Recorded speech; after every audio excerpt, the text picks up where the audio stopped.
What's up, skeptics? Welcome to another episode of Reason to Doubt, your source for all things skeptical. I am Jordan, joined with Jared, and today we are celebrating and also joined with Jared's mustache. It just popped up last night out of nowhere. So today we're going to be celebrating our big milestone. We made it to 1,000 subscribers, which is approximately 500 times more than I expected ever. Or Yeah, it's funny when Jordan and I first started doing this. We're like, what would you consider this to make it worth our while? We're like, I don't know, if we get like 25, 50 listeners a month, that would be cool, right? So yeah, exactly. That'd be enough. And then we dared to question the Shroud of Turin, and the rest is history. So, but today we thought it'd be cool framing, since we're a skepticism channel, and our goal here is to promote skeptical thinking and doubting and examining claims. Part of being a skeptic, a part that often goes ignored, is when you find out you're wrong, when you do some investigation and what you thought would be correct isn't correct, or just as importantly, when you kind of loop back on what you previously thought and you find some new evidence, you change your mind based on that new evidence. This is for some people, perhaps the not so fun type of skepticism, but it's just as important. So, yeah. Well, what would skepticism be if you never found out you were wrong? So yeah, I suspect if you don't ever find out you're wrong, if you always think the same thing forever, you probably aren't doing a good job with skepticism. Probably. yes. And like Kip said, being wrong is fun. And I think I agree, because when you find out you're wrong, you can just change your mind. And then you don't need to be wrong anymore. Too easy. Yeah. So let's jump right in with the first one, the one that's on the title, probably one of the more recent ones for us. We found out recently that the Dunning-Kruger effect is fake and wrong and bad. Not well, I mean, it's fake anyway, but it's not it's Yeah. not a real thing. It's not what you think it is. It is not what you think it is. That is true. Jared channeling Freddie Mercury. That's probably right. Yeah, I could see some Freddie Mercury vibes. Yeah. Yeah. Well, we can get it out of the way. Just my facial hair grows like a chia plant really fast, and it It's just insane. yeah. So Like you shave in the morning, and like by lunchtime, you've got the 5 o'clock shadow. I did shave this morning, so just so you know, that's all. Yeah. But anywho, Anyways, so Dunning-Kruger effect. The history of this thing. It started with a study done by Dunning and Kruger, and what they did was they looked at. Well, let's start with like what people think it is. yeah, that's a good idea. Basically, yeah, the idea, the popular conception of the Dunning-Kruger effect is that if you know just a little bit about a topic, like your confidence skyrockets when you from like very low confidence when you know nothing to extremely high confidence when you know just a little bit.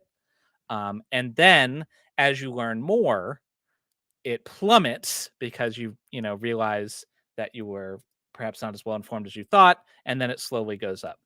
There's a graph here. Let me show in case anybody somehow has not seen this graph. This is the Mount Stupid graph. Yeah. Right. So you can see here on the left, you've got your confidence in the y-axis, your competence or how much you know on the x-axis. And if you're in that beginning part where you're just starting to learn, you're on the peak of what they call Mount Stupid. You're dumb or uninformed, ignorant, and not aware. Basically, you think you know far more than you do. And you hit the valley of despair. And eventually, as you go on, it evens out, right? So that is the story of the Dunning-Kruger that we've all heard. And that's a story that until very recently, I also believed. It makes sense too, right? Intuitively, when you hear that, you're like, "Oh yeah, that's totally right," and then you just keep on moving because it's just something that you think is accurate, and you don't probe it any further. So, Yeah, and as Claude Simeon said, like it does feel very intuitive because we've all had this kind of experience of when you first learn something, you don't realize how complex it is, and then as you go on, you learn more about the complexities. And as Kip points out, like it feels right. The story feels right because yeah. we've all met that person who is just has every creationist ever, from like AIG, for instance, or if you go to like SFT streams, you'll see them everywhere. Yeah. Like they have like the paper thin knowledge, but boy, are they convinced, they know everything there is to know, right? Unfortunately, this is not the real thing. So the actual history of Dunning-Kruger is Dunning and Kruger. Yeah. And as Dr. Dan mentions, that person is almost always an engineer. I can confirm as an engineer, engineers are the absolute worst. Yeah, fact. So, so in the 90s, Dunning and Kruger did a test. They ran a test on competence. And basically, what they did was they gave 45 undergraduate students a 20 question logic test. And they had to answer the questions and then afterwards assess how they did, and then also assess how they did compared to the other people in the study, right? So no comment, potential theism, cannot confirm or deny how the godless engineers fare on this graph. Um, most people, as it turned out, overestimated their competence. Except for the very highest scores, they underestimated their competence slightly. But the people who were worst overestimated the most, right? So if you were in the lower quartile, you overestimated yourself about twice as much as the people in the next quartile, and it kind of leveled out until you got to the top. And so people, that they labeled this, what were the words? Unskilled and unaware was the verbiage that they used to describe this effect. And again, feels very intuitive. And then people replicated this study over and over and over again. All over Yeah. the place was replicated. So Also, the people who score really high, they rank themselves like they didn't do very well. That was another part of it. So yeah. So yeah, as they had more competence, they felt less confident. yeah. Or at least that was the interpretation. The actual data was they did well and they estimated themselves as having done worse than they did, was the actual data. So this is a study that here's an effect, and then it was replicated up and down the board all kinds of times. Feels intuitive, seems to be borne out. It's good. Unfortunately, what is actually happening is a combination of two things. It's a combination of the above average effect, and it's a combination of everyone's favorite data bias, regression to the mean, which we talked about recently on this channel. So, the better than average effect is the observation that humans in general tend to think that we're better than average in everything. In fact, the vast and overwhelming majority of people think they're better than average, which is mathematically It's impossible. impossible. I know I do. So Yeah, well, I mean, those other people think they're better than average and they're wrong, but I think I'm better than average and I'm right. Right. Like, because I am in fact better than average, right? I'm an engineer, so I mean, that makes sense too, because how many people want to admit that they're below average on something? It's a right. hard thing to do. Uh, right. Though I would say I'm definitely below average on endurance running and electrical engineering because that's magic. Yeah. Um, yeah, so that's a well-established effect. Regression to the mean, it'll make sense once I show the data. So I'll explain that in a second. So why do we know this is fake? Well, researchers looked into this, and to test this, what they did was they basically recreated the data using random subjects. So they randomly generated people, and their scores were randomly generated, and then their assessments were also randomly generated. So it's 100% random data. There's no cognitive anything going on, right? And so let me flip back over. This is the data from the original study that showed people's actual test scores versus their perceived ability. And you can see that the people who were in the bottom quartile were very wrong about their ability. But you might start seeing some flags here. They do think they're very wrong, but they actually don't think they're that much better than the second quartile. And the third quartile thinks they're a little bit better, but not by a lot. Like everyone is kind of assessing themselves in about the 60, 70% range, right? Well, the random data looks like this. Looks pretty similar, right? I mean, it's not 60, you've dropped it down from 40 to 60, but the shape of the graph is very similar. So what's happening is the regression to the mean. What that is the people in the bottom, the people who did the worst, when they do an estimate, they have the most room to be wrong about themselves, to think they did better than they did. If they guess some random number, it is likely just because their target is so low that their random guess is going to be much higher than their actual value, right? But as you go towards the middle, that is less true. So, as a percentage of their, they basically have more ability to be wrong. And as you get up to the top, you have less ability to be wrong about how good you are, and in fact, are more likely to be wrong about how good you are, right? Like to the other way, because the mean is below you. So your answers tend to regress to the mean, is how it works. That's not a very good explanation of regression to the mean, I feel like, but It's basically, enough to point out that the Dunning-Kruger is falls into this basically, category. Yeah. you all your answers are going to pull towards the average, is how you can think about it. There's a reason there's the average. Anyways, so if you can reproduce a effect with random data and no humans are involved at all, then it's definitely not a cognitive bias. Okay. Just flat out. So what is actually happening though? Because we have this effect. Well, this kind of intuitive feel. They said that there are some people, some small percentage of people who do exhibit Dunning-Kruger like behavior, where they have a little bit of information and think they're experts. And we've all met those people, so like that's a fact, right? But that's a small number of people. That doesn't mean it's a widespread bias. But if you combine the regression of the mean with everyone's bias of thinking they're somewhat better than average, everyone thinks they're about 2/3. Most people don't think they're amazing. Everyone thinks they're just a little bit above average. There you go, Dunning-Kruger. So, And it's possible too that we all live on Mount Stupid at one point in our lives on a bunch of different topics, because we're not above average in everything, and we're in fact below average in a lot of things. And when you first find out information about something, it can seem like, oh my gosh, I have all this knowledge now, when you really don't have much at all. So I think so.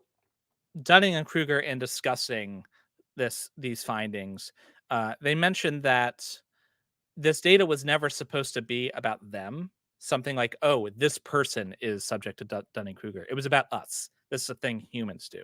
And so they're trying to think the reason it is a summer home on yeah. Mount Stupid. I think that the key to avoiding Mount Stupid is to have intellectual humility, even though this isn't a real effect. What my experience is the more you know about something, the more you understand that there are complexities you don't understand, you know? Yeah. So like I have a minor in physics for my undergrad, which means I took physics up to modern physics, and modern means past Newton, basically.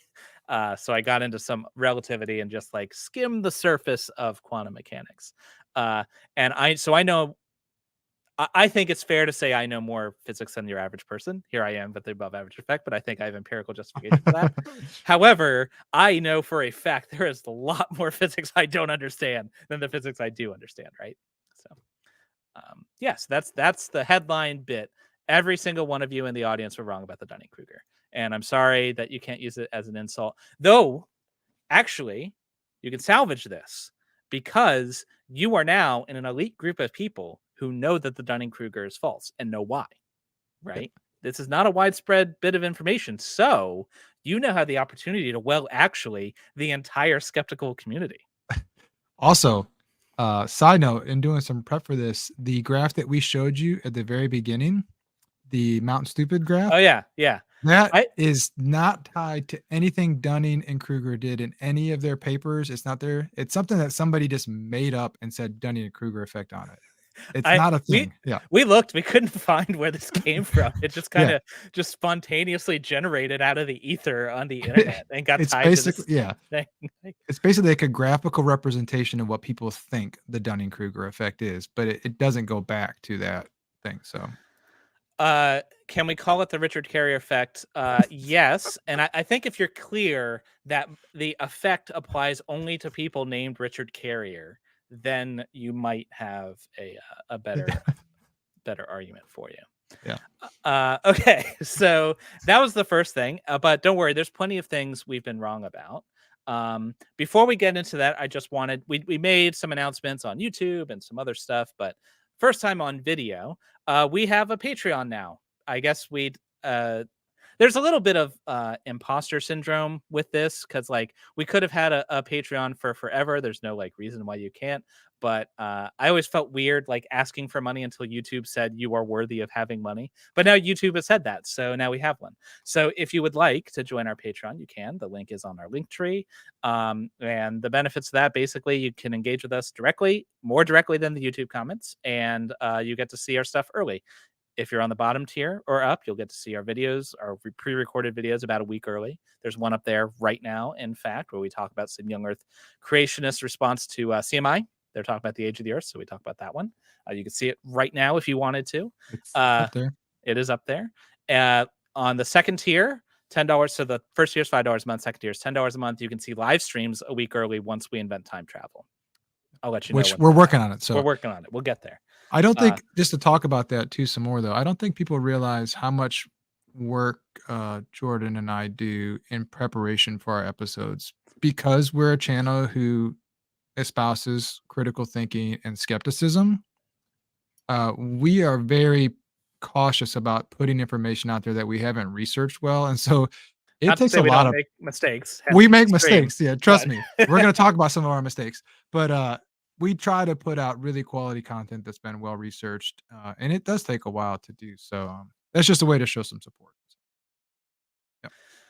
Yeah. So if you'd like to do that, please do. If not, just like, comment, subscribe to YouTube stuff. That helps too immensely. So we have a super chat here from DM. This is also an AMA. If anybody has questions for us about anything you want, we'll answer it with some reservations, I guess. But I don't know. I'm not doxing myself on here, but other than that, that's true. Other than that, yeah. DMs for $5 says congratulations on the 1K. We'll catch us on reruns. What is your favorite Starfleet captain, and why is it Captain Sisko? That's a good question. I think Deep Space Nine is definitely my favorite Star Trek. And so that would, like, you'd think Sisko would be the natural one. Yeah. But I think I'm going to have to go with Picard as my favorite captain. I'm going with that OG Captain Kirk. So Captain Kirk just has that raw sexual energy. Yeah. that we're in the 25th century or whatever, but don't worry, misogynism is alive and well. Yeah. Progressive for their time. No, the reason I say Picard and not Sisko, Sisko's great. I really like his performance. And I also like how Sisko really doesn't like Picard, which totally makes sense. You just don't get that dynamic very often, But the reason I like Picard is because he feels like what a captain should be, coming off of Kirk, who every single time there's a away mission, who's there? Captain Kirk, but not Picard. Picard doesn't go because Picard's in charge. So he sends other people to do the missions unless it's something diplomatic or important where they need a Starfleet captain. And so, like, I don't know, he felt like more captainy to me. Yeah. I haven't watched the new Picard TV series yet, but I want to. It's on my list of things to do. So yeah, I watched the first few episodes and completely lost interest. Talking about Richard Carrier, Potential Theism says that he knows a lot more about physics than me. Did you see his blog? I did see Richard Carrier's blog. What he did, for those who don't like watch this guy's every move, he talked about what are you doing with your wife? He talked about physics and how like a random universe, or like basically the laws of thermodynamics prove that the universe is random and there's no creator. Yeah. And like the second law stuff wasn't too bad, because part of why the second law works is because there's a lot more ways to be high entropy than low entropy.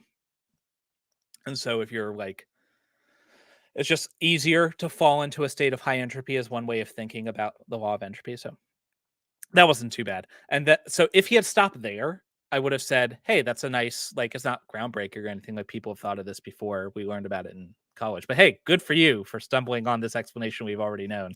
But like, he then went past it. So that's a shame. Kip would like us to tell the story about being at the Charlottesville protests. So we can talk about that.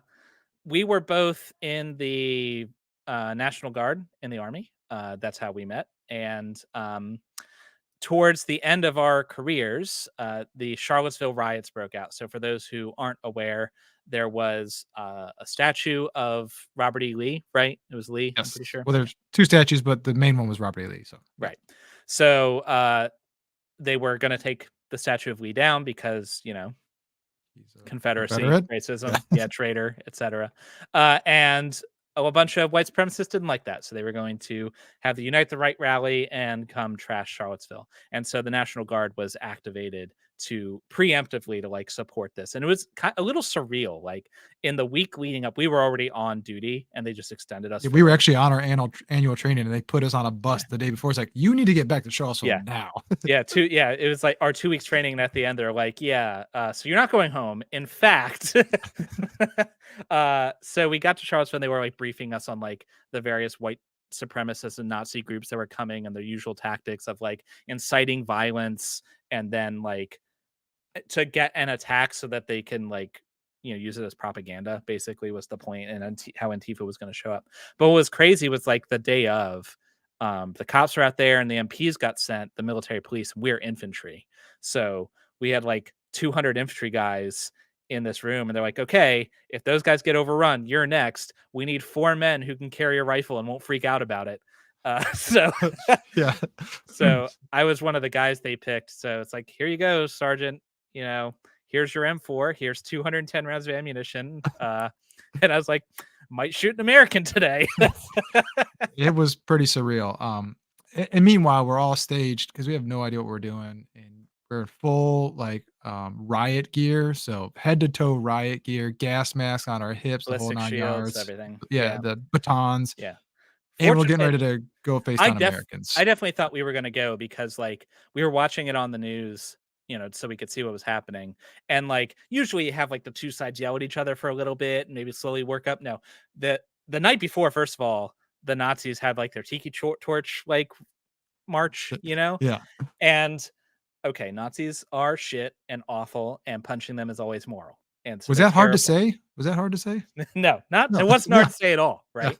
right? But one thing, if I can say one slightly positive thing, they definitely rehearsed those chants. Like they were memorable, they were catchy, like the tunes were catchy. I can still remember them years later. I'm not going to repeat them because again, they're fucking vile, but I can remember them and they clearly practiced, right? So anyway, so the day of, like the two groups showed up and like within under a minute, I saw a dude pick up a mailbox and throw it at another dude. Like, Yeah, it was insane. I'm surprised we didn't get called to. Luckily, they had enough sense to pull the people out and take them to a park a little ways away.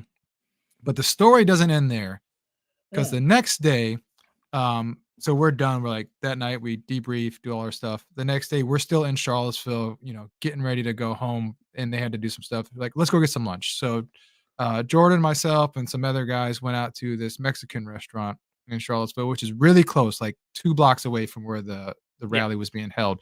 And so we walk into the door of the restaurant, and this restaurant has basically like 2 wings, think like a U, and like there's a main room in the front. And normally you sit on one kind of side or shaped the like an other. H, kind of shaped like Yeah. an H. And the hostess like puts us like right in the front in the middle of the restaurant. We're like a dozen army guys still in uniform, and like they like move tables to get us in the middle. And we're like, Yeah. what is going on? And we sat down and we looked, and all of the right wing was full of Nazis, and the left one was full of Antifa, and they were like staring daggers at each other over Yeah. the And our we're in our table. uniform still We're too, by the way. we're Yeah. Yeah. like, hey guys, can we just like eat our tacos? Yeah. It was surreal. So yeah, that was the story. Yeah. If we had to fire Americans, no matter how justified, it would have been awful. I'm not going to comment on how I'd feel if I had to gun down a fascist in the street. I don't know.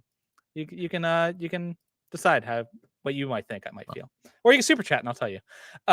Speaking of super chat, does it not seem that even experts can be preyed overconfidence? Hugh Trevor Roper endorsing who are diaries, and if so, is this a form of confirmation bias? Thanks for a great program as always. Thank you very much for the super chat. Yeah, of course, experts can be prey to overconfidence. So like the Dunning-Kruger effect isn't like the effect was like you have a little bit of knowledge, so you think you know everything there is to know, basically, whereas that's not the case. And that specific effect doesn't exist. But people are, of course, vulnerable to overconfidence, and it's common for experts, particularly when they get advanced, in years to like start just opining on anything and everything as if their expertise in biology makes them an expert in gender Dawkins. studies. Dawkins, cough, cough. Yeah. So yeah, that definitely happens. And people do the same thing in reverse, like, oh, he's a doctor of X, therefore he must know Y, or he's an engineer, therefore he must be an expert in every single thing that's ever happened. Yeah. So all right, moving on, we can talk about some other things that we were wrong.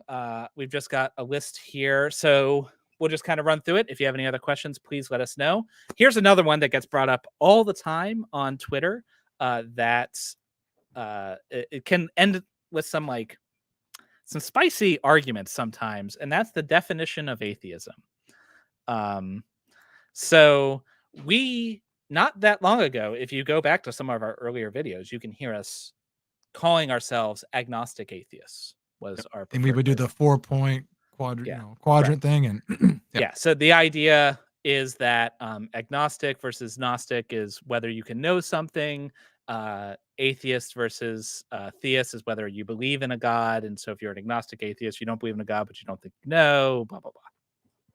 And when I say we were wrong, I don't mean that like nobody can call themselves that, or like, call yourselves whatever you want to call yourself. Yeah. And there's no like Pope of atheism who can declare what the one true value, like one true definition of atheism is. So like use whatever definition you want. I don't care. I'm not your dad. And even if for the 4 people that could possibly be the audience for whom I am your dad, I also don't care. But no, so we no longer think that is the best definition of atheism. And the one we subscribe to now is an atheist is someone who believes no gods exist. Very simple. Theist is someone who believes that gods exist, at least one. And an agnostic doesn't know, is unconvinced either way.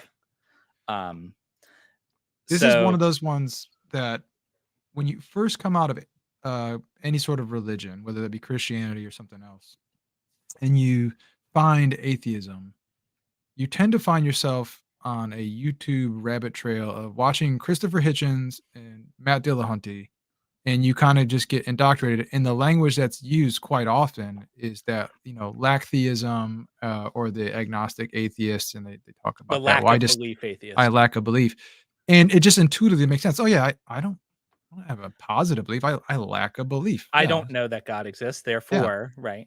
But you can see even there, just talking about it, we said, I don't know, therefore I don't believe. Well, that was actually the thing that sparked it for me. I was talking to the guys, what's their channel's name? I'm blanking. I know their channel's name. It was Answers and Reason. Answers and Reason, Charlie Dave. I was talking to them, and they pointed out that I was like, they said, you seem to be confusing belief and knowledge, and those aren't the same thing. And I was like, you are right. You're right. That is exactly what I'm doing. Yeah. Belief is a subset, or knowledge is a subset of belief. If you think knowledge is a subset of belief. If you know something is true, you also believe it's true. You must. Like, there's no other way to go about it. And it also fully answers the question of what you believe. Because if you say I lack belief in a God, right, that doesn't tell you, like, someone who's an agnostic who is unconvinced either way lacks belief in a God.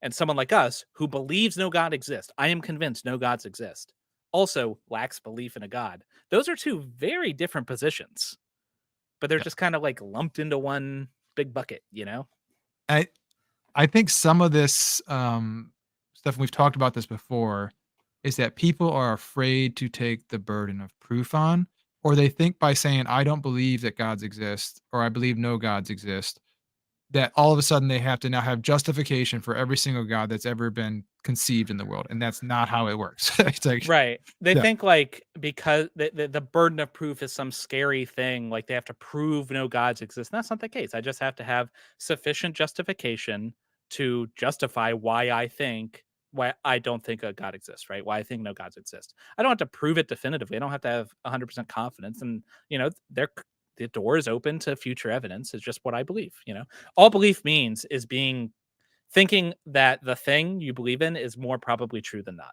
That's all it means. And it very well could be that in a 20, 30 years that the definitions change. There's philosophical definitions that philosophers will use when they're writing. There's also common parlance that people will use. So if enough atheists start saying that atheism is like theism, maybe it'll change one day. But there's plenty of different other definitions too. There's not just one option. Like you probably fit into a category somewhere. So Simone asks, what if you don't think you can predicate anything of God, even being? I think that would fit into what Pragmatic Crystal says of ichtheism being the idea that the question of God is meaningless, or like it has no coherent meaning. So like the concept of God is a meaningless concept. And so that there's no way to have a belief value about something that's meaningless. That would be one way that you could view it. I don't agree. I understand why someone would say that, and I don't think that the concept of God like has any kind of physical meaning, but I can comprehend what they mean, right? Mhm. It seems to relate to something I can understand, even if I don't think it exists. Just like I can, if someone says a unicorn, I know what they mean. I don't think it's real, but I know what they mean. You know, Right. yeah. So, Dr. Dan says, I think a bunch of young Earth creationists know evolution is true, don't believe it. I think that I think that there are a bunch of young Earth creationists who know evolution is true, but think that like that knowledge is like damaging to faith in some way. Like, I mean, there could be cognitive dissonance going on, but I'm positive the staff at AIG, like the ones who have PhDs, they know they're wrong. They know the Earth isn't like I do not believe they don't know. You know, Yeah, but it's definitely difficult to know what somebody actually truly believes versus what they proclaim they believe too. So that's you kind of getting in somebody's mind there. But yep. this is a great point by Origami Swami. No one's picky about any other position. So if like you say vampires don't exist, no one like demands you prove that no vampires exist, like without any doubt. Like, yeah, I believe no vampires. I believe there are no vampires. Why? I can list the reasons, and that's all it is. Like having justification doesn't. First of all, you should, if you want to be rational, you should be able to justify any belief position you have. You should Mhm. have good reasons for it. You don't owe that justification to anyone. Like nobody can demand you talk to them about the things you believe in. Like, but you should be able to justify it at least to yourself if you want to be rational. If you don't care about being rational, then go live your life. I don't care. You know, like do whatever you want. Yep. But That might be a good segue into another thing that I used to believe, which I no longer believe. Which is list the reasons. Okay. list the reason. There you go. Okay. So why I think there are no gods. There's a couple reasons. Debate if you want, you have the link. You can come debate me on this right now, Dr. Dan. I don't know why you're hiding behind a fake name in the chat, but so the reasons I think there's no gods. You meant vampires. Well, I'm going to talk about gods because it's my channel. So I think the main reasons that convince me are problem of evil, the divine hiddenness argument, and the geographic distribution of religions, like the uneven distribution of revelation, as well as just general lack of evidence. Yeah. Do you have any to add As to far that? as no, that's perfect. Yeah. And it just don't make sense. Yeah. Just don't make no sense. So, moving on from the definition of atheism, we couldn't get to arguing about what kind of atheists we are if we didn't become atheists. And we were both once Christians, or at least we professed to be Christians. Um, and so we were wrong about that, which is interesting to me. The number of people I've had tell me I'm wrong about the things I used to believe. Like, no, you didn't actually believe that God existed before, you're lying. Which the whole like you must have all you couldn't have it's weird because they'll say you were never really a Christian, right? Because if you were a Christian, you can't stop being a Christian, right? So you didn't actually believe. And then in the same breath, they'll say everyone actually believes in God because of Romans 120, Yeah, you yeah, know. yeah. Yeah, it whatever. What was it that convinced you though? For me, it was like young Earth creationism.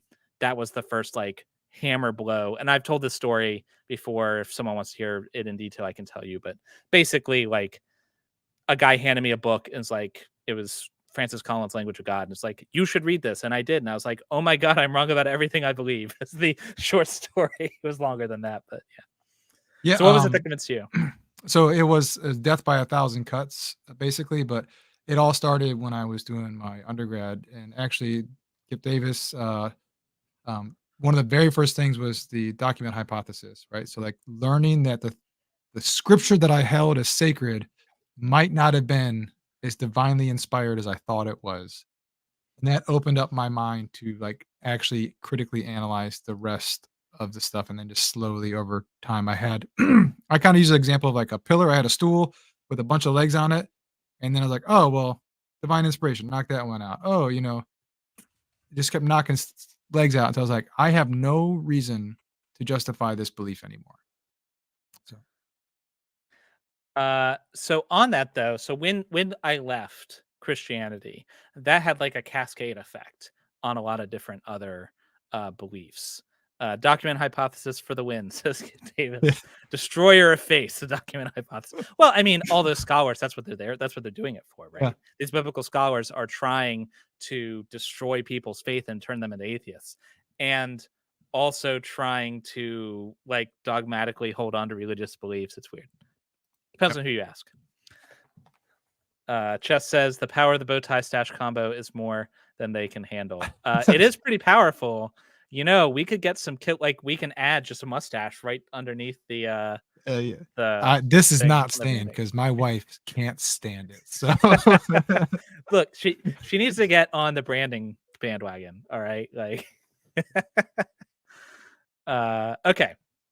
So leaving Christianity ended up with like a bunch of like follow-on things for me where I had to like kind of restructure things that I basically had taken because they were the stance of the church and kind of like take them all one by one and see like what, now that I no longer had that grounding, what I believed in. And a lot of it stayed because I actually, when I was a Christian, went out of my way to get secular groundings for most of what I believed. Um, because like I would say we live in a secular society. You can't make laws based on the Bible, so you better have good reasons. Like, that Right. seemed obvious to me even as a Christian.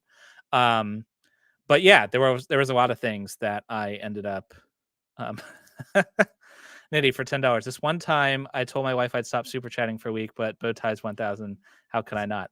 I am not going to enable any marital disputes, but I am very grateful for your super chat. Um, Yeah, but I will say, hey, you've already broken the seal, so like, hey, in for in for 10, right? yeah. uh, okay, so what are some things like when you were deconstructing? What did that lead to for you in terms of like things that you changed your mind about? Yeah, so this is a great, segue. Um, when I started, and I've talked about this on the channel before, but when I realized I didn't have justification to believe in a God anymore, I was like, "Well, what else do I believe that I don't have justification in?" And it led me down this whole thing about, like, ethics, morality, all that stuff. Mhm. In my search for ethics, I came across veganism because you can't not come across veganism when you talk about ethics, right? So, I started looking into veganism, and Dunning-Kruger said, "Hey, I know you. You're now an expert on all things ethics and veganism." And I went straight to the top of Mount Stupid. No, that's a joke. But I thought I knew enough, and I became a vegan. I was a vegan for 3 years, I solid. remember. I remember Yeah, because we were in the woods. We were still in the army, and you were talking yeah, to one of the other guys, and, like preaching veganism to him. And you mentioned something about cheese, and you said he's like, yeah, cheese is addictive, and I was like, hell yeah, it is. yeah, exactly. Yeah, I was talking about like how you have all these chemical things that go into the body, and you have they're called casomorphines or whatever, something like that. Anyways, I really went into veganism hardcore, um, but I never gave it a really like super deep dive critical analysis, right? And eventually I had to come to the point like, yes, I think veganism has some really good points that it brings to the world. Like factory farming's a horrible system. Eating a plant-based diet is generally healthier over a non-plant-based diet. There's certain things you can do. But when it really came down to it, I couldn't just there was something about it I couldn't say. I don't really have enough to say that veganism is the only way that humans can live on this planet. In fact, you could start going down. You've ever seen the the graphs where they'll show like a baby, then a dolphin, then a pig, then a dog and a squirrel and a cricket, and Yeah. you just turtles all the way down. Eventually, at some point along the thing, like there has to be an animal creature that you could squash on the ground, and otherwise you're just a monk out in the middle of nowhere and trying not to hurt everything. So, Have you um, seen the like picture? It's like, it has all the animals in a row, and it's like, where does the line for meat start? And someone like draws it between the horse and the cow. It's like, here's right there, yeah, exactly, yeah.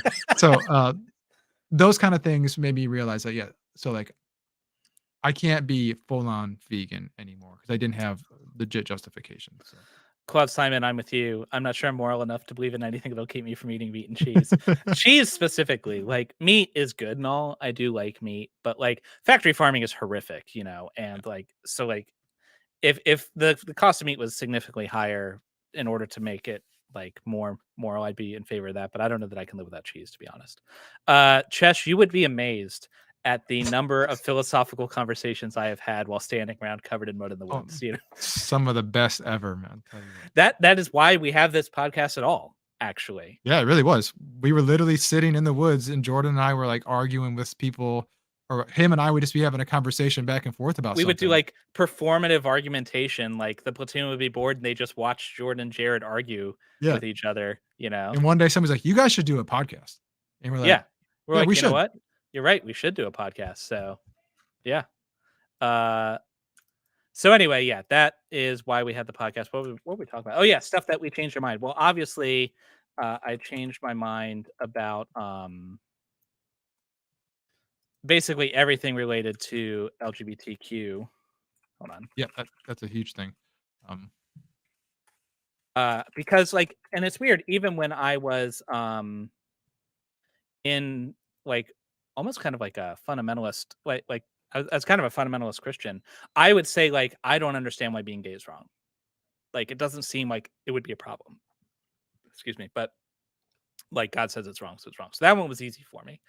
Um, like as soon as I was no longer um in Christianity, that one was gone.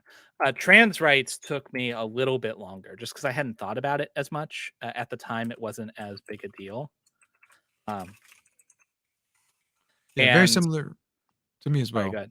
They're Yeah, very similar. Like, in fact, I've talked about this before too, but that was one of the last things that I was really struggling with was, um, homosexuality, LGBT. How does that relate to Christianity? How could God love people, but then make them purposefully yeah. wrong or sinful, like have sinful desires? Like the whole thing was just stupid. Um, I was like wrestling with it for a couple days, and then it just kind of struck me like, wait a minute, like with someone being trans, I was like, that doesn't affect me in any way whatsoever. Guess it's none of my business then. you know? yeah, Yeah, there is that. So yeah. So Ellie's definitely, making a visit on the chat tonight. Hey, no, Ellie. I don't know where Gamma is. I don't know. He hasn't been hanging out on my keyboard very often lately. Yeah, so there was that changed. The grounding of my morality basically shifted from divine command to like basically a harm based Mhm. morality. But like in practice, I don't think much changed.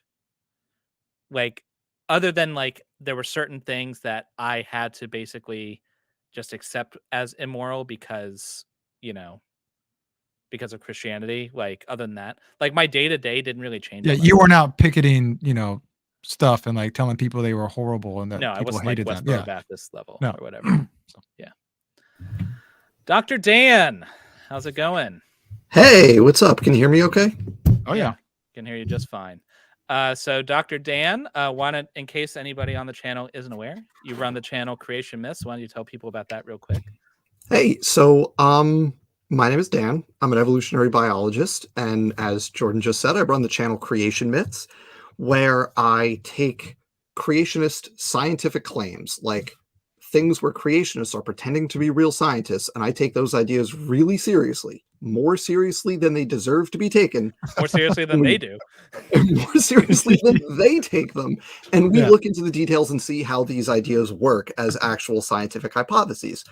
Are they consistent with the available literature on the question? Do they make testable hypotheses? Have those hypotheses been tested? Oftentimes, the answer to those questions are yes. Are the hypotheses valid when tested? So far, the answer every time has been no. So that's what I do. Just go through every creationist argument you could think of and show why they're all nonsense. That's what I do on my channel. If that sounds like fun, drop by, watch some videos, hit the like button Definitely do. sometimes. It's excellent content. And you So got a Dan, really good backlog too. So yeah, I mean, well, it's not like you're going to run out of content anytime yeah. soon. I honestly, I feel like I am running out of content, to be honest, because creationists are completely unoriginal and operate on like a 5-year cycle. And they just recycle the same arguments over and over again. So I have all of these like, thank you. That warms my heart. That really does warm my heart. I have to say, Genetic I'm entropy is humbled. the If easiest I argument. am to the heat problem as Dan is to genetic entropy, that's quite an accomplishment. Oh wow. Yeah, what it is though they keep like doing the same things. There's nothing original at all. So I'm actually like running out of original ideas to talk about. There's other things to talk about, like how they have this idea and that idea, and like one person will say both, but they contradict each other, which is always Yeah. good to point out. That happens all the time. It just they're so bad. They're so bad at what they do. But the first thing I wanted to say was congratulations, because more people should know about your show. And like there are a few things more important, I feel like, in the world right now than like people thinking about how they reach conclusions about what they believe and what they don't. And you two do really good work in just like identifying mental shortcuts and showing people how to not fall down those traps, which is really, really important stuff to do. So congratulations. It's well deserved. You should have 10,000 or 100,000. We'll get there. Thank you very But much. It's we just keep try. It was actually very edifying recently. There was every single time, every time I invite somebody to come talk in this channel who I don't like already know, there's always like the imposter syndrome kicks. It's like, why do they want to talk to a bunch of idiots? Like, who am I? I'm just some random moron in a bow tie, you know, like. So I will tell you that never goes away ever. Like, no matter what degree, I mean, I'm speaking from my own personal experience.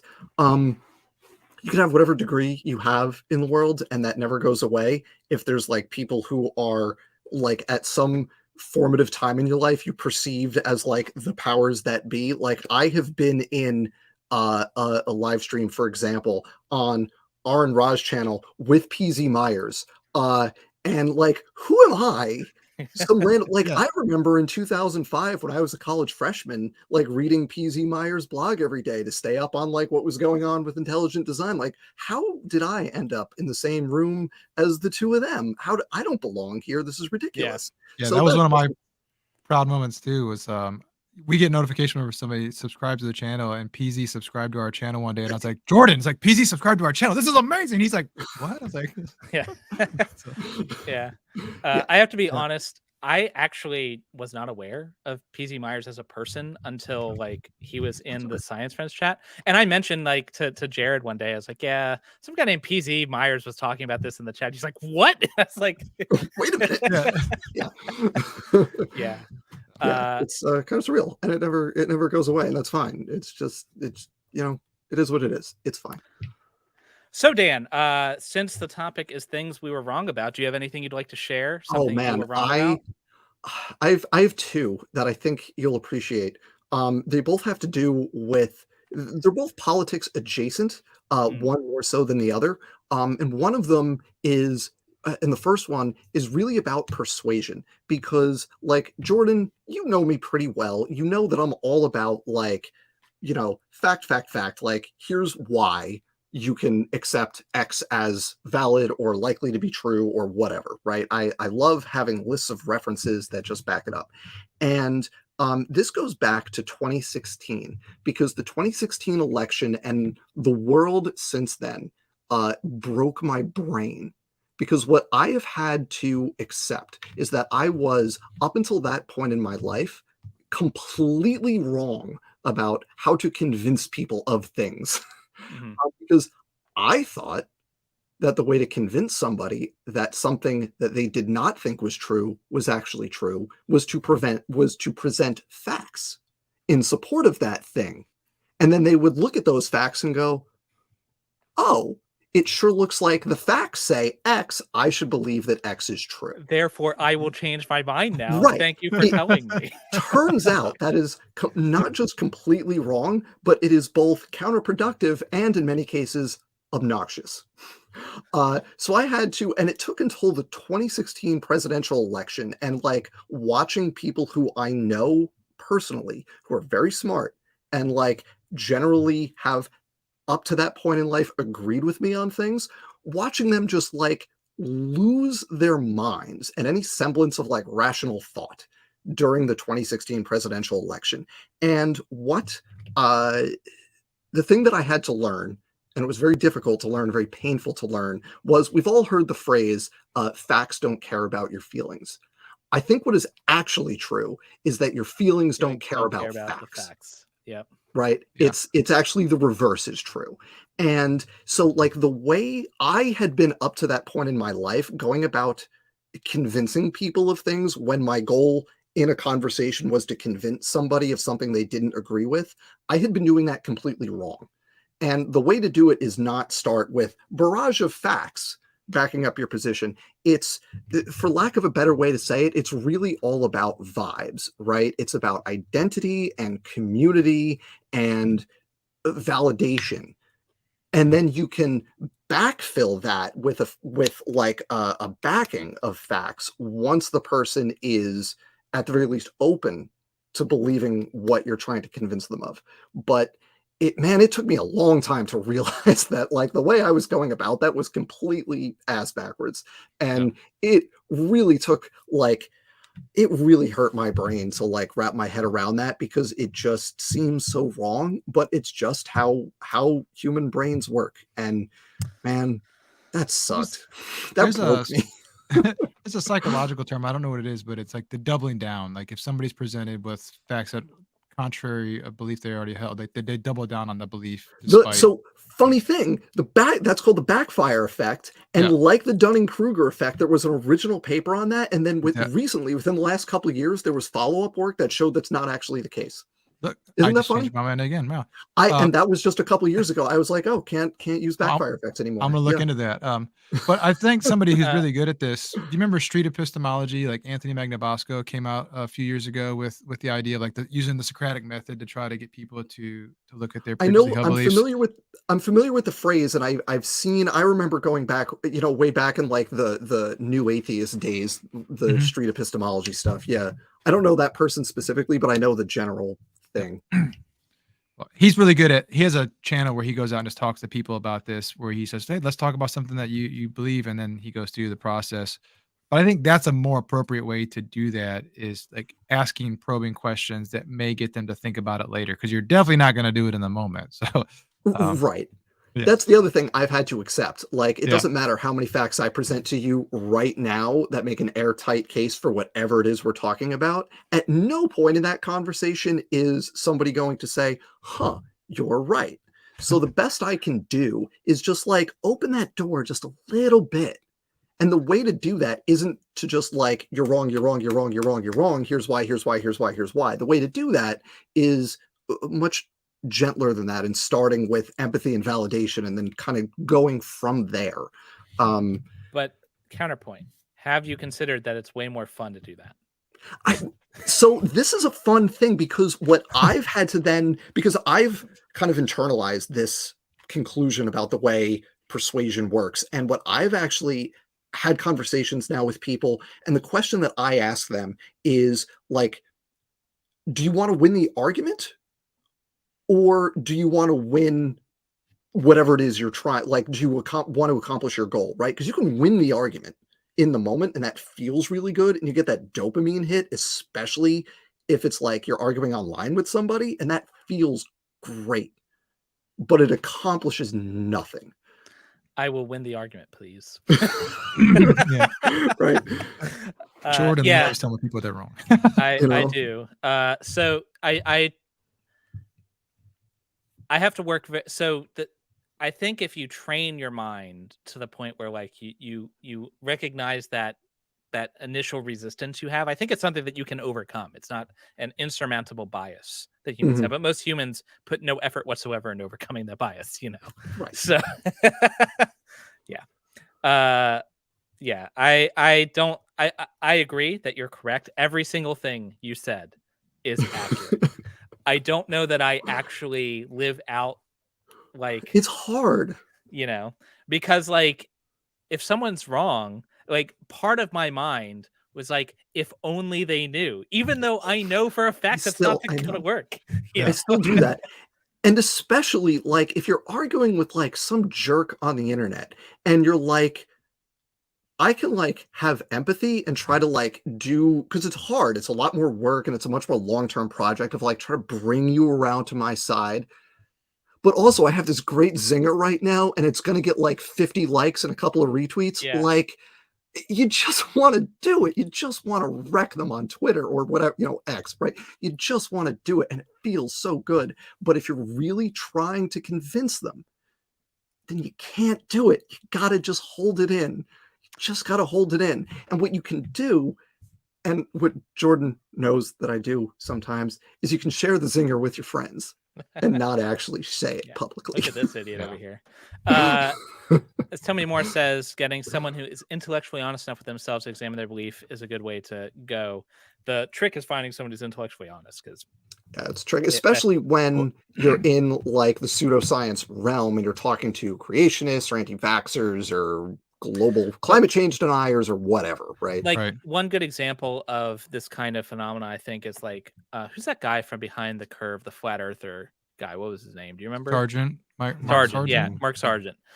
There is no amount of facts you could possibly give to him that will convince him he's wrong, because he is extremely invested in not changing his mind. In the real world, he's a nobody, right? Who cares about this guy? But in the flat earth community, he's a rock star. He's a rock star, right? There's so many people like that, though. There's so There many is people. absolutely no way he is going to leave that community and that position of privilege and power that he has, I will say intellectual honesty, though, when we're having these conversations with people, it's also important to keep a little window open in your own brain. Well, yeah, you could be like, wrong. You could be wrong. And so like, not just like thinking like, oh, I'm right, they're wrong, I need to make sure they're right. Like maybe they have something insightful to say, but you just got to be open too. So that's hard. Dr. Tapioca Weasel with $2 says the viewers to like ratio is just disappointing. The algorithm does not understand quality content. It doesn't understand facts. It doesn't understand skepticism. The only thing it understands is engagement. It can be good or bad engagement. It doesn't care. So leave a like if you like it. If you hate us and think everything we're saying is wrong, leave a comment telling us in great detail exactly why. And share the video with an angry message about like, this video was so bad, these idiots, but just every social media network you can think of. That'll really show us, guys. That'll really own. Yeah. Yeah. That'll do it. Own the libs. This is the key. Yep. Own the libs by angrily sharing their videos. So, yeah. So talking about politics, things have changed your mind. I have gone in the space of like the last probably 6 years from kind of a center right trickle down economics probably works. The cops are doing good work. It's just they have a hard life. I've gone from there to the only thing we have to lose is our chains. And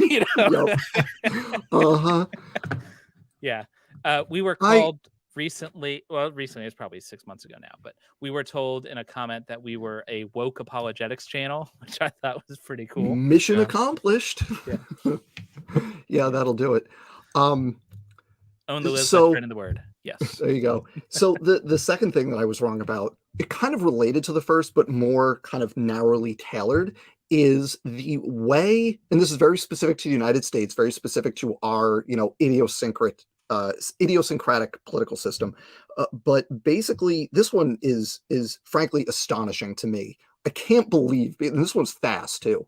A little background for people who don't know me at all or that well is like I'm very far to the left. Jordan can attest to that. Like I'm out there.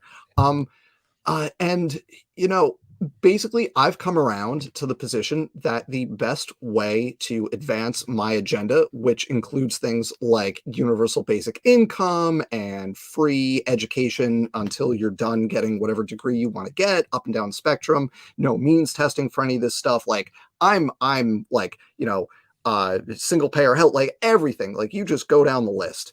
As far left as acceptable in the United States kind of political spectrum. You're like, there's the Overton window and you're like over here. I'm the guy pushing the Overton window further, right? I'm the one pushing it further. And, I say I'm the one, like I'm part of that. Like that's where I fall. And what I have found, and basically this is Joe Biden's fault, basically, is that the conclusion that I've come to is the way to affect the change that I want and to get the policies implemented that I want is not to elect as president or whatever level of standard bearer you want, president, governor, mayor, whatever. The way to get the things you want is not to elect the furthest to left person you can to those positions. Instead, it's nominate the kind of inoffensive moderate to those positions, but shift the center of gravity around that person of your vehicle for change so that they basically get dragged along and have to do what the party wants. And in the United States, that means the Democratic Party. The Bernie Sanders effect, where he never wins, but always pushes the So narrative. that's the phrase that I've come up with is that Bernie Sanders, kind of going back to what we were talking, do you want to win the argument or do you want to win, right? It's Bernie Sanders lost the 2016 primary, but he won the argument. And in 2020, everybody ran on some version of Sanders' 2016 platform, right? So then Biden, the most moderate candidate in the race, except for a couple of rando, also rans, right? The most moderate viable candidate in the race wins. And everyone's like, oh, Biden is going to be moderate squish. He sucks, blah, blah, blah, blah, blah. And then he comes in there and he basically, and people are going to hop on me for this phrase, and I don't care because I'm right. Biden comes in and basically does in the span of 18 months, the New Deal.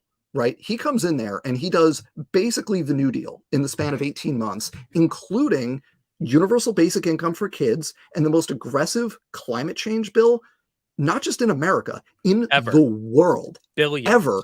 And it's already paying enormous dividends. And I'll give you just a small example of this that I love. Remember how last summer Texas had a bunch of brownouts because they suck and their grid isn't connected to the national grid? So they have to generate. Winterize their plants ever. And they didn't winterize their plants, right? So they had to generate all their electricity in-house, right?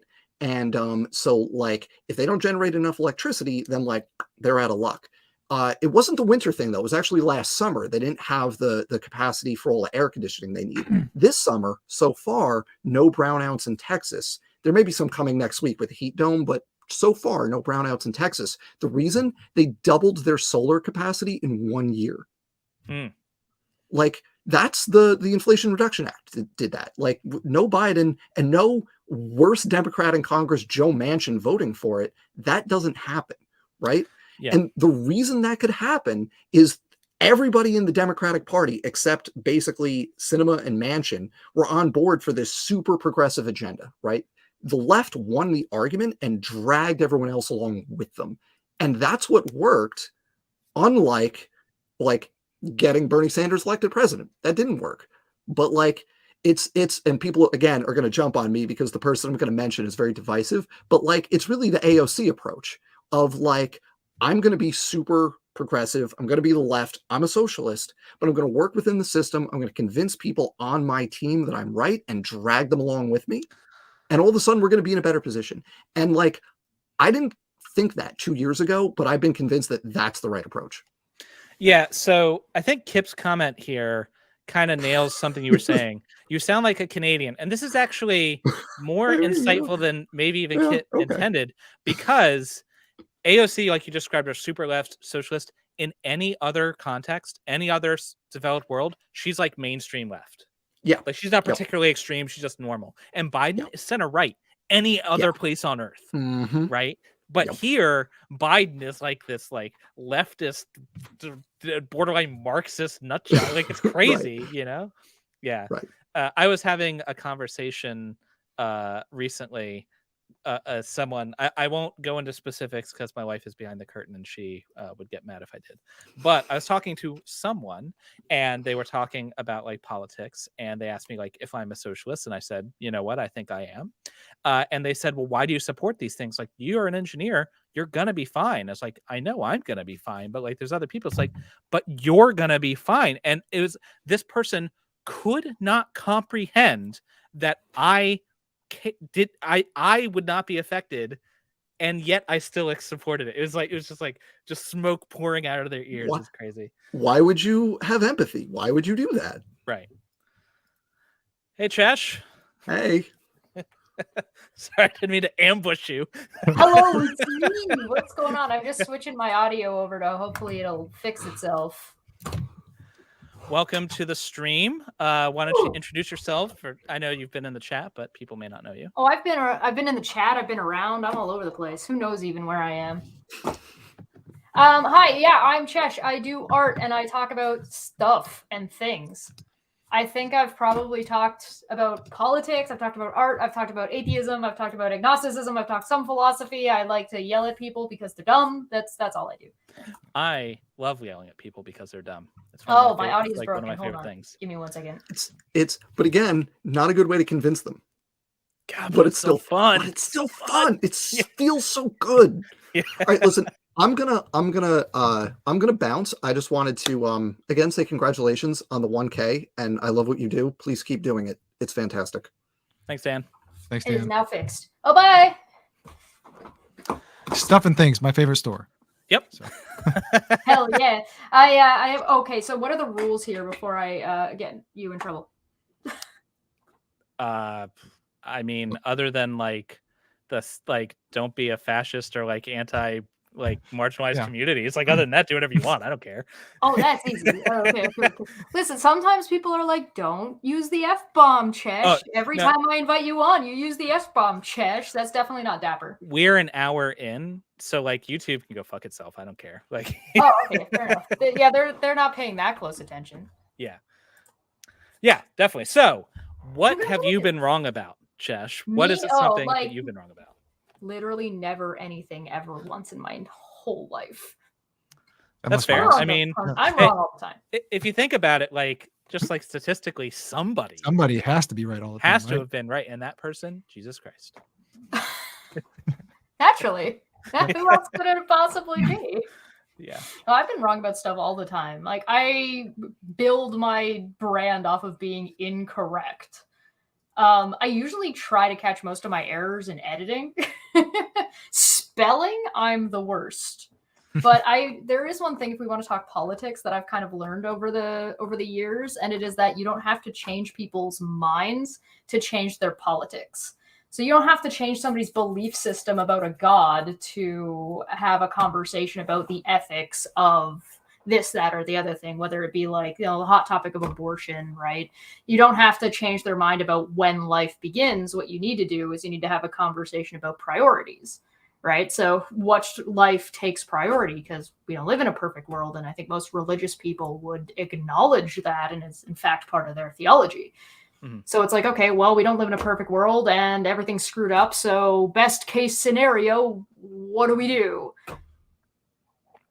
Yeah. And finding ways to like not have to argue about, I don't care whether you believe climate change is a thing, and I don't care whether you believe whatever the cause of it is. You have fires on your front door. You need to vote for somebody who's going to help you survive those fires and make sure you're okay. So who's going to have the policies that are going to protect you about the fires that exist, whether you agree with where they came from or not? Yeah, like worst case with the climate change thing, you do it and you end up with a cleaner environment. Oh no, Oh, isn't that what is it? Pascal's wager? What could it be? Do you if you're wrong, you go to hell. If you're wrong, everything is on fire. Yeah, definitely. I wish the Pascal's wager worked better. Yeah, if only doxastic voluntarism was a thing.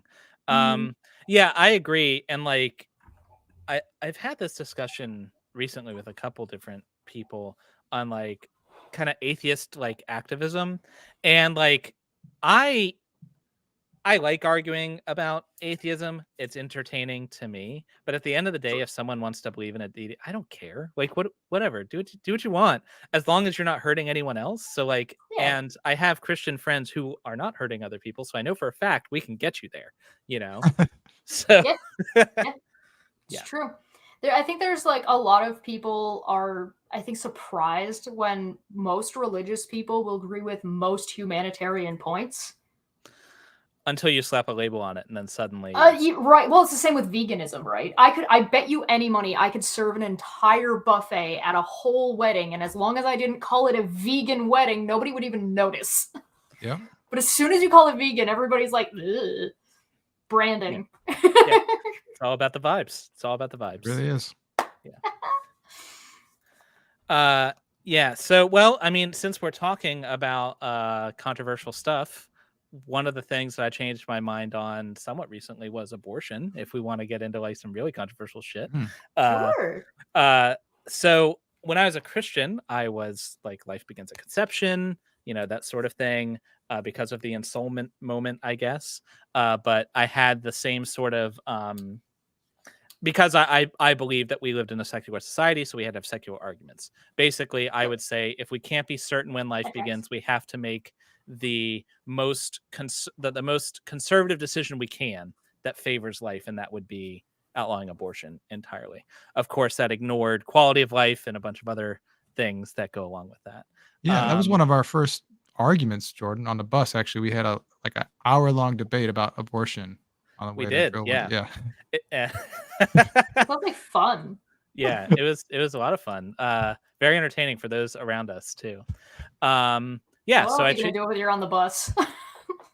sleep. Most people slept or watched movies, but that's not what Not we with did. you two there. Yeah, not with us. So yeah, recently I changed my mind. I think what the specific thing that changed my mind was like that fetus under a certain level of development can't feel pain, and so if there's no pain, there's no suffering. So like, who cares? Like it can't possibly have any more weight at that point. If there's no if there's no mental activity, if there's no suffering, like then there's no need to give it any kind of consideration.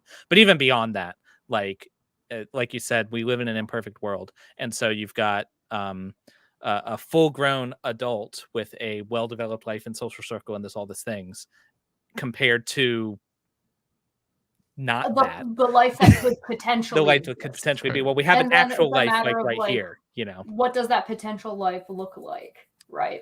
Yeah. So well, I think I don't think we need to go full slippery slope like we're throwing toddlers in the trash or anything like that. Like, you know what? Why not? They are Does the anybody worst. like They are toddlers? pretty terrible. little drunken potato sacks that are trying to commit suicide. Clearly, they don't want to live. Have you seen them? That is true. You see what they do? That is true. Yeah. They do just run around like trying to kill themselves all the time. It's like, are you watching? I'm about to do something really dangerous. Are you watching? I got this fork. There's an outlet right here. What are you gonna do about it? Yeah. So yeah, that was probably the last like vestige of social opinions that were rooted in my religious beliefs that hung on. That one hung on for a while. Yeah. It's interesting though, Jordan, because I remember when we had this conversation, like you were full-blown atheist at this point, obviously, and your reasoning and stuff was still grounded in science, and it wasn't like whenever you give an explanation for why you thought abortion should not be a thing, it was always something like a reasoned out thought process, right? It wasn't some dogmatic thing about. Well, it was, though I hadn't done the homework that I should have done at the time. I was like, we don't know when life begins. That was like my starting assumption, right. And I'm defining life in this way, and therefore this. But I hadn't done any work since I deconverted to double check this part, And then one day it kind of hit me, like I had this discussion and I was thinking about it afterwards. Like, I don't know about you, I rehearse every discussion I have later afterwards, after I can't do anything about it. Yeah. But I was like, I was saying these things and I was like, is that true though? Like, why do I think that? And I didn't have a good answer. And it turns out it's because I was wrong. So that's one of my things that I like love and hate about philosophy is that assumptions are fine, but you need to justify your assumption, right? So if you like most of science is rooted in some assumptions, right? Yeah. We assume that the laws of physics are going to be the same today as they are tomorrow. So we prepare and do things in that way. We have these expectations. Now, they're not unjustified assumptions, but they are assumptions. But people like to, I don't know if it's just like a way of speaking versus like a way of analyzing. Whereas when people are speaking, they don't, when you say an assumption, they're like, oh no, that's a problem. Or you say a belief, oh no, that's a problem. You know, what Right. belief PTSD? Like what's going on here? I really think some do. Like, Yeah. I think like some people underwent religious trauma and it was related to beliefs. And so the concept of having a belief is suddenly. Well, for some people, deconversion is traumatic, like incredibly traumatic. And especially with some of the sort of what I'll call atheist dogma that's out there, is that all religious people are lying to you. And so if you've come out of religion in that way, and now you believe everybody that's been in your life up until this point has just been purposefully lying to you, that's really traumatic. You can also lose entire communities and family systems and stuff along the way when you deconvert as well. Before we get off assumptions, though, if you've ever seen the fantastic movie Under Siege 2 with Steven Seagal, the best line in that movie is "Assumption is the mother of all fuck ups." So I just wanted to throw that out there. Yeah. It's the what that's what happens when you make an ass out of you and me, right? Yeah, it's not a good movie, by the way. Well, as soon as you said Steven Seagal, I'm pretty sure we both went, I don't know. I think stuff like that's really interesting. Without some assumptions, you can't move past solipsism. I mean, yeah. Well, I mean, I guess like so solipsism is the whole brain in the vat idea. Like you can't, and like so the hard solipsistic viewpoint is that like you can't prove you're not a brain in a vat. That's being fed this information. I have a straight up rule, and it is you never go full solipsism because it loses any pragmatism. It's just it's useless. Yeah, that's exactly my stance, and maybe it's just my dumb engineering brain. But if something is like has no practical value whatsoever, I just cannot force myself to care about it. You know, like I have this thing. I actually I have this back and forth that I do with myself and kind of on my channel, and it is that I hate philosophy. Philosophy is dumb, but like that comes with a caveat, and it has big old asterisks on it. And it is that there are types of philosophy that are obnoxiously hoity-toity and obnoxiously like elitist, right? Where we're going to sit here and we're going to use a bunch of unnecessary jargon and purposefully block people out of educating themselves in philosophy for no other reason than we like to sound and feel like we're smarter than everybody else. But what we're talking about is whether or not you can know something. And it's like, this is a brain exercise that is people like to hold over other people. And it's annoying and obnoxious and terrible. When it comes to philosophy, when it comes to like personal philosophy, ultimately, if you understand it, you don't need to learn about it. If you don't get it, you're likely never going to. It's one of those things. It's just if you don't understand it, you're going to have to do so much work to change the way you think and sort of the way you look at things that the majority of people are not going to do that work. And there are no resources that are really that helpful in that case. But if you understand it, it's just like, oh yeah, no, that makes sense. Of course, duh. So it's like, If you ever, if you all want some good reading content, Henry Rollins, Solipsis, it's a weekend book. Really enjoyed it. So throw that out there. Stop scaring people, Chesh. You're scaring the chat. And that's what I'm here for. Isn't that why you invited me? It's just one of those things, right? Because like if I sit here and I explain, like, okay, well, if A is A, then those are the same thing. You're like, yeah, duh. Of course they are. But if I say A equals A and you don't understand that, I don't know how to explain that to you. Yeah, that like there are certain levels of like disagreements that I'm not even sure we could possibly get beyond, you know. And sometimes I run into that with like morality, where like I'm happy to have a discussion over whether morality is subjective or objective, and we can talk about it. But if you can't, we're talking about slavery in the Bible, for instance, if someone can't say owning another person is wrong, I don't even know where to go from there. You know, like if your sense is so messed up that like you're like genocide might be okay, like I just don't know that there's any overlap. There's a different kind of conversation there. And I was listening before I got in here, and one of the things you guys were talking about was sort of the idea of trying to convince people and kind of how you've changed how you approach conversations. And one of the things that I've kind of enjoyed doing is that I've sort of changed the way from when like I started talking on the internet, from talking to make a point to any discussion. The best tool you have at your disposal to have any kind of conversation, any way of communication, is listening. The most important part of any communication in a conversation is you need to listen to what the other person is saying, because if you don't listen, you don't know what the hell they're talking about. So then you're just assuming, and we're back to assuming again. What did you say? Oh, is it my turn to talk? Yeah. No. Yeah. It's my show now. Yeah. This is the hot I'll take over. Yeah, I agree. I've only been part of like 4 of those. Come on. That's super important. Yeah. Like Christian says, genocide is okay, doesn't necessitate a different kind of conversation. We would, in the Army, we call that dimensional counseling. I did not say what kind of conversation it might be different to. And so there's also like the fun thing of like the conversation of like ethics, like philosophical ethics, because then you start getting into like, this is a difficult conversation because you start getting into like hypotheticals that it's just like, oh, well, is this wrong all the time?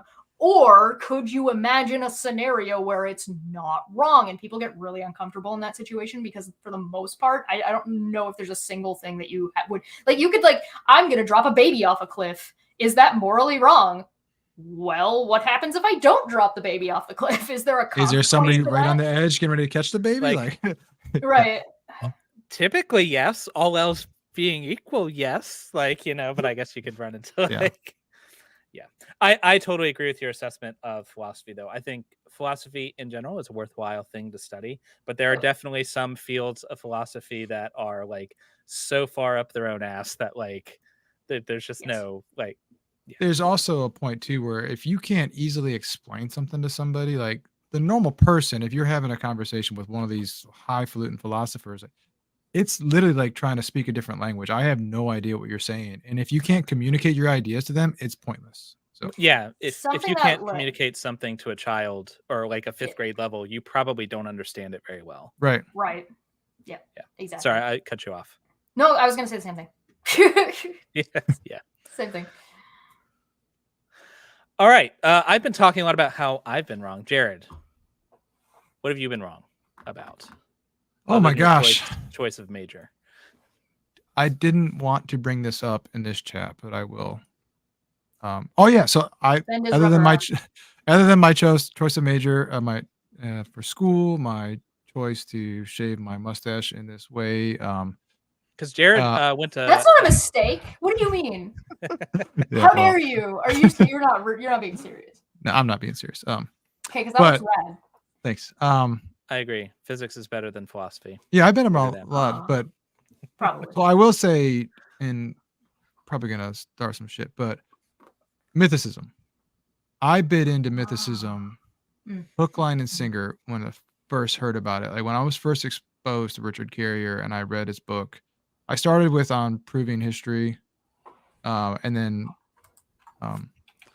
like for a hot minute, and I gave it to Jordan, and then Jordan helped me see the light, and he started asking questions that I hadn't even thought to ask.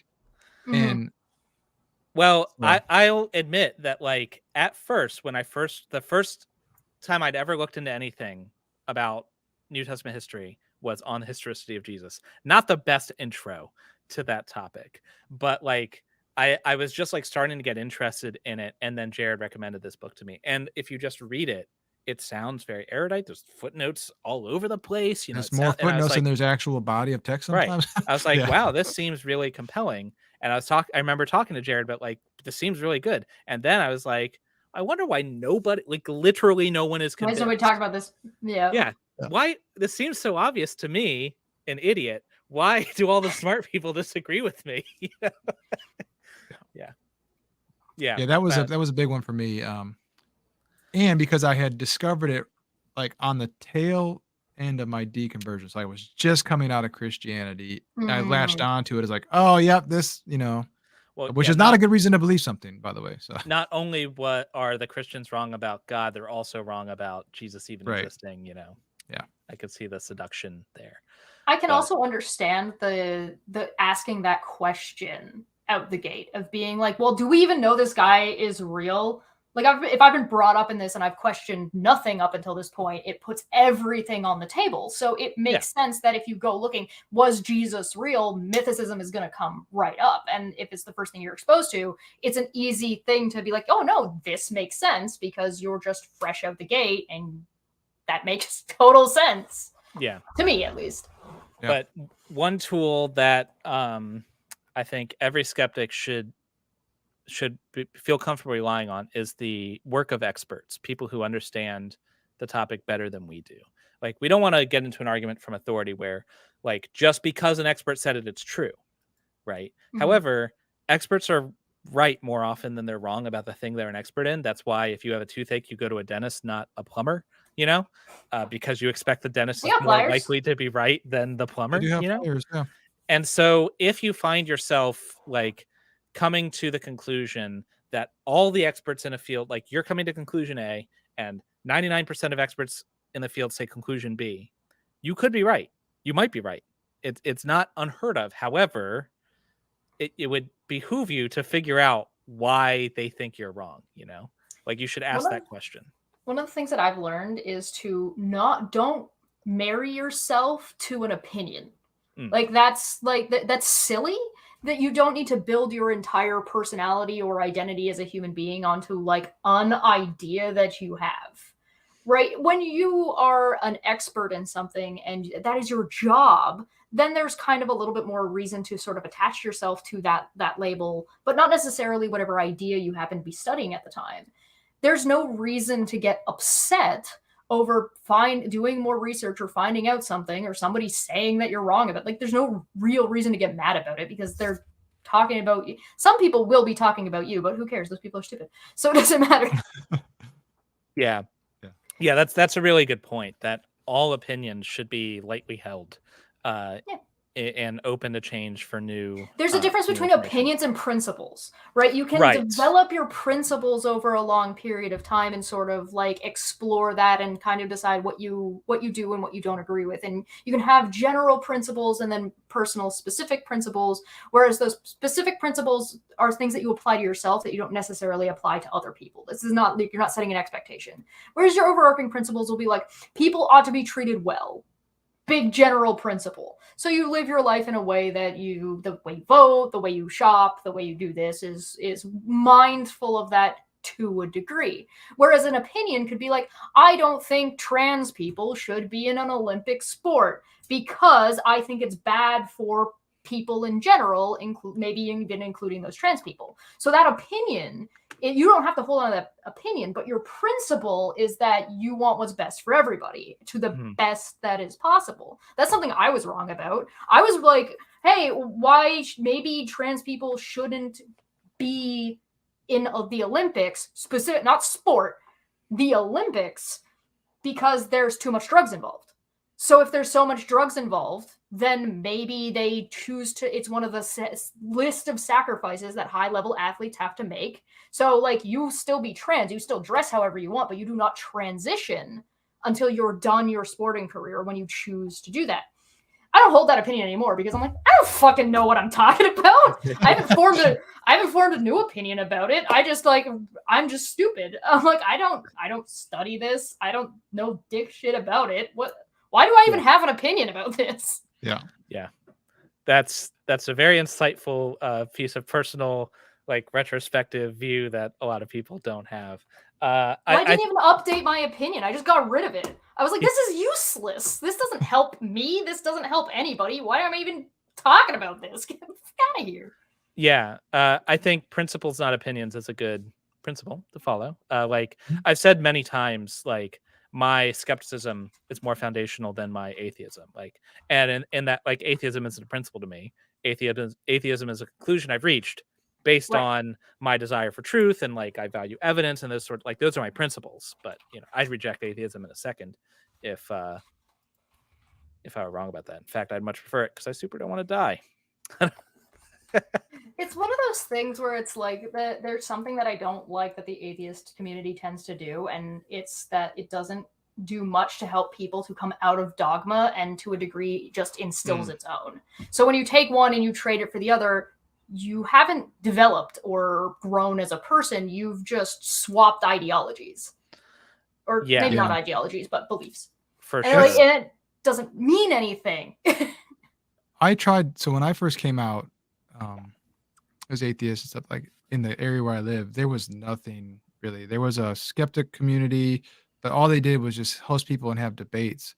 So I tried forming a meetup group and had like an atheist community with the sole purpose of allowing a safe landing place, allowing people to have community. I started trying to organize events and have like picnics and meetups, and we would go to restaurants and have just community.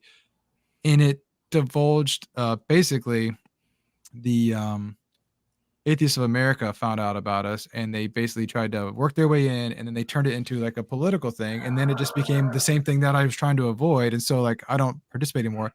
But that dogmatic process, it's like, why do we do that? Why can't we just be people together and give people who are coming into our community a safe place to land? I can actually answer that question. Because they're lazy, money, and politics. Yeah. I mean, examining your beliefs and being really skeptical is hard work, and like it's tough. It's also very exhausting, because if you've got constantly people coming in and you have to work on a deprogramming, basically, you have to write basically a textbook about deprogramming and being like, here's the basic steps that you follow to kind of deprogram yourself from dogma. But you're also dealing with people that are coming with sort of built-in bigotry, people that are coming with built-in this and that and the other thing, that are going to have to work through this, and it's going to be a very emotional thing. It's almost something that like psychologists should be doing, like atheist psychologists getting together and being like, here's a thing. Here's AAA for Alcoholics Anonymous for for dogma. Atheist Anonymous. And it can't just be atheism, though, because if you want dogma removed, those steps ought to apply to any dogma, whatever cult. Like, it should work on a Trump follower who doesn't want to be a Trump follower anymore. Yeah. I will say there are some good nonprofits out there. It's like the Freedom from Religion Foundation. There are people doing good work out there, but it's not well known enough. Like, if you would have to be in the atheist community to know about the Freedom from Religion Foundation. Like, you don't just find that on your own, right? And like the Atheist Alliance International stuff, and like all that doesn't do a good enough job promoting these things. And because they don't send people in those directions and would rather just argue about whether or not it's okay to support Nazis by taking the position that it's okay to support Nazis. Like, where are we? What's happening? What about the marketplace of ideas? Oh, what about it? Is it bankrupt all of a sudden? My bad.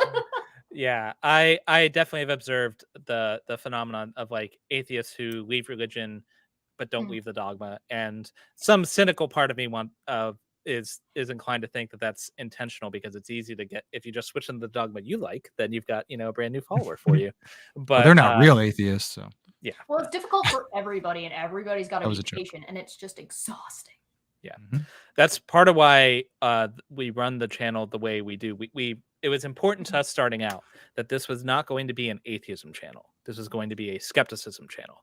And we'll talk about atheism because we're atheists and we think that's right. But it's always couched in skepticism, because if you are skeptical, then you can't have dogmas, or at least you shouldn't have dogmas. And having dogmatic beliefs is the opposite of skepticism. And so if we can promote skepticism, maybe we can get rid of some of the dogma. Yeah, and it's interesting too, Jordan, because like some of them are my favorite shows. And I know some of your favorite shows have been our non-religious content, but they get shit for views. And we put a lot of work into some of those, and we're like, oh, this is a great one, and then it's like, nope, nobody liked that. So YouTube tries to push you, right? Yeah, People want conflict. It's entertaining, and so like if you can get that conflict into your without like you don't want to lose your principle, right? You want to bring that conflict in, but not make that not just the sole focus, but not accidentally turn into something toxic. Right. Yeah, for sure. So I think I've run out of. I think we've talked about every single thing I've ever been wrong about, except ball lightning. So we were doing. Speaking of non-religious content, yeah. So we did an episode on.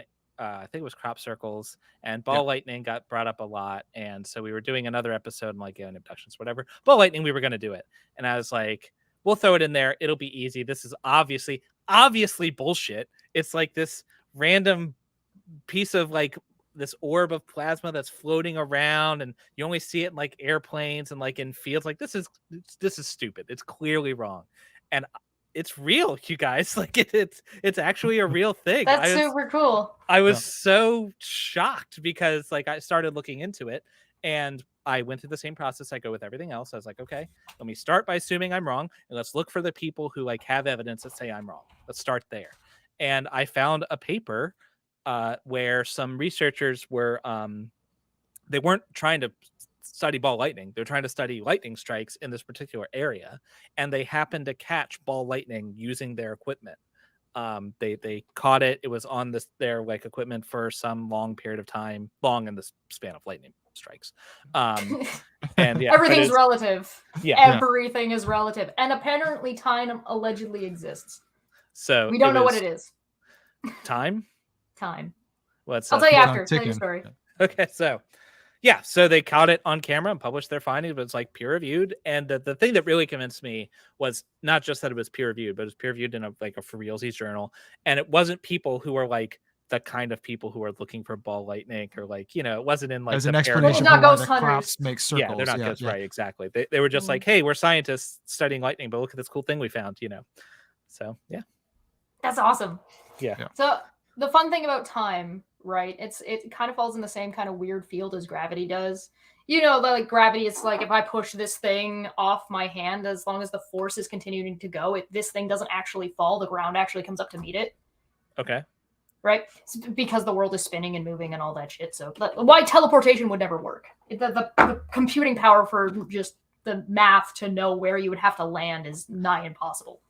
Yeah, if you're teleporting in like an absolute sense as opposed to like a relative sense, you know. Correct. Like, yeah, unless you had like an actual like a signal to hit on, you would even that is incredibly difficult. But like just if you were to go from point A to point B, you have to know like where the Earth is going to be in its rotation and around itself, as well as the sun is moving and the galaxy is moving and everything is moving and spinning. So like, good luck. But I digress. Time, because we only experience time in a particular fashion, right? Because we are three-dimensional beings. Mm-hmm. So time being fourth dimensional, we only see its effect on things and how we relatively measure that. Mm-hmm. So because of that, we don't actually know if time is even linear. That's just the thing that we assume because that's the way we view it. Mm-hmm. So it's basically like if you took a two-dimensional like stick drawing and put it on a cube. Uh-huh. It will find all sides, but it won't know what a cube is. It won't be able to figure out it'll never be able to see it from our point of view. So with time, we can measure it, we can figure things out about it, like it bends, it moves, it slows down, it speeds up. But we can't see it from that dimension. We don't see it from four dimensions. So we don't actually witness time. So is this kind of related to the idea, what's it called?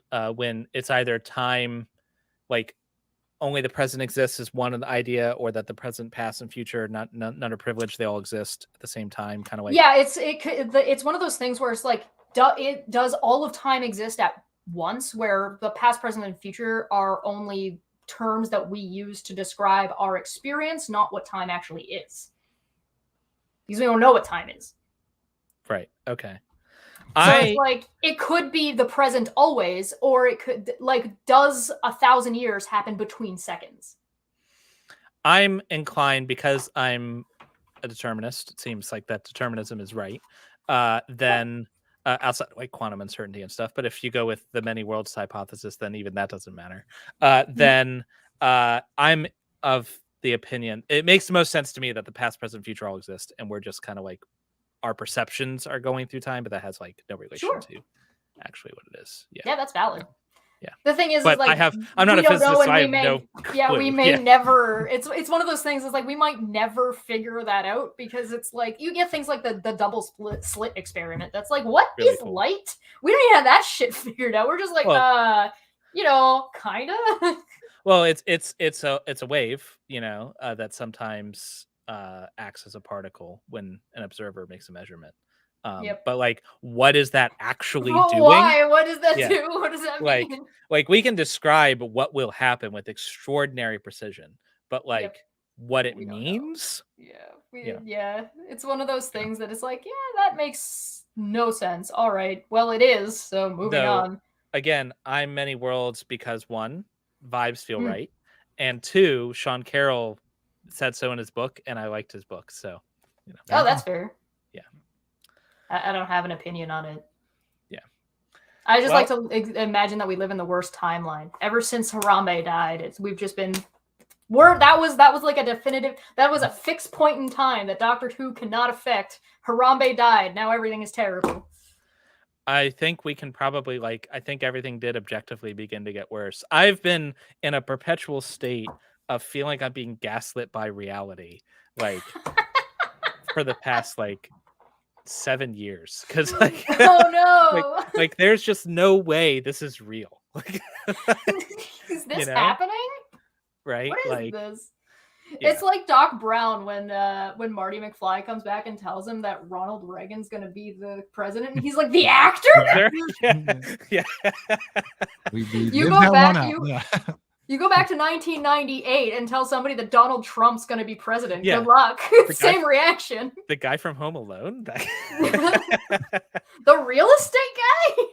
Yeah, I don't know. It's okay. Yeah. It's the worst timeline.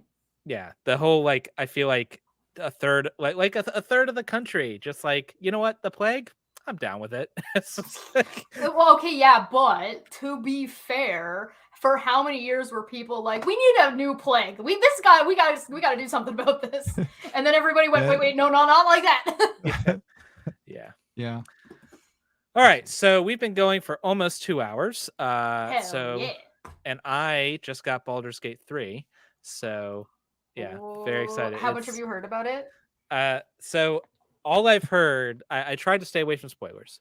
What I've heard is that it's, basically the best game ever made. I've played about 8 hours of it so far. And so far, I don't know if it's the best game ever made, but it's pretty amazing. Everything's relative.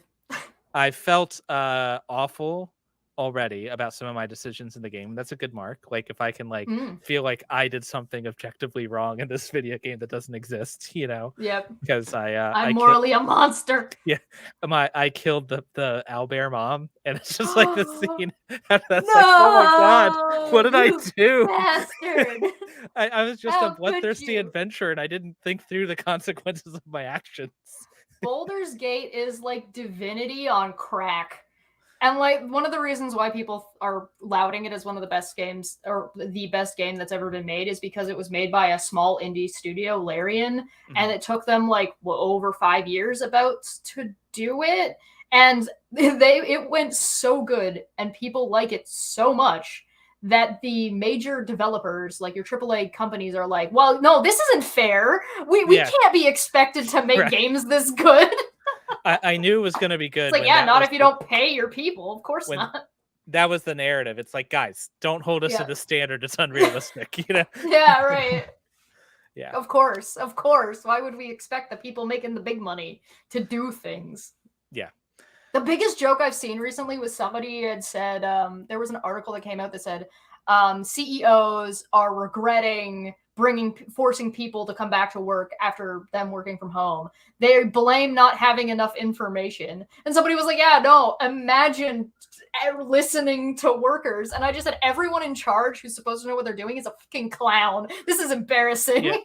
When we were doing the return to office at both the two companies I've worked for recently had exactly the same thing happen, and Mhm. they were like, yeah, and I was like, we Productivity. literally just ran a 2-year science experiment. Like, Yep. we have the data, you know, the right answer, you know, like Mhm. the company I just left, the CEO sent out an email, and it started by saying, "Hey, things are going great. This work from home thing is awesome.